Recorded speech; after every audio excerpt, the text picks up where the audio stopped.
big problems. It's too much, so the engine's gonna burn. You gotta let the car sit, and then it gotta reset. I have a problem with it and it bothers me. It's a big problem that I don't like about it, and it doesn't go away. You can change it, but then it's still gonna come back. Alright guys, welcome back to another video. Hope you're good, because I'm good, and hope you're good.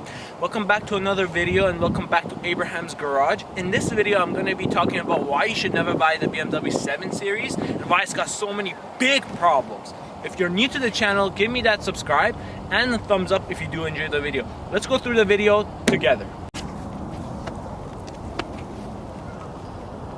Alright guys, so the first thing I don't like about this car is the maintenance cost. Because this is an expensive car on top of the line, the maintenance cost for it is too much. So whenever I take it for an oil change, not only the oil change and the service provided by the dealership expensive, rather it's more. So for example, a smaller car would use less amount of oil and a smaller oil filter. So this uses more oil and a bigger oil filter, and that costs more, plus the labor and the time goes, so everything in cost of labor and parts for this car is very expensive.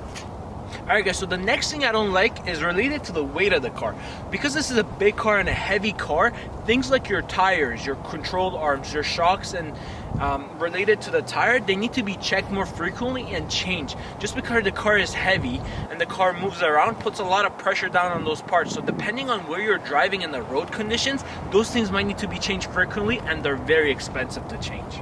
Alright guys, so the next thing I don't like about this car, and it bothers me, is the engine oil leakage.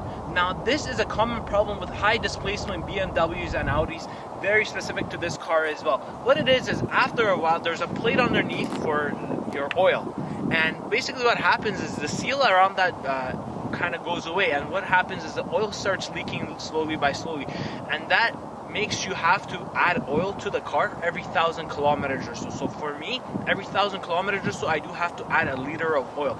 Now the problem with that is, first of all, some days it could be really cold, I could be out of nowhere, and the car needs oil. If I don't give it oil, the engine's gonna burn. Also, it's costly to buy synthetic oil for BMW. So that is a big problem that I don't like about it, and it doesn't go away. You can change it, but then it's still gonna come back, because the BMWs from this era are made with a type of seal that it's gonna eventually go away. Alright guys, so the next thing I don't like about this car, and is an inconvenience, is the technology of the car sometimes messes up. So the ECU goes weird, and all of a sudden you get a bunch of lights on your car that comes out, things like your airbag light, your brake lights, your systems, everything failing. Now this is a comment with the BMW, it only has happened to me once, so I've been lucky, but I hear from other BMW owners that this is a common problem with the technology sometimes going weird.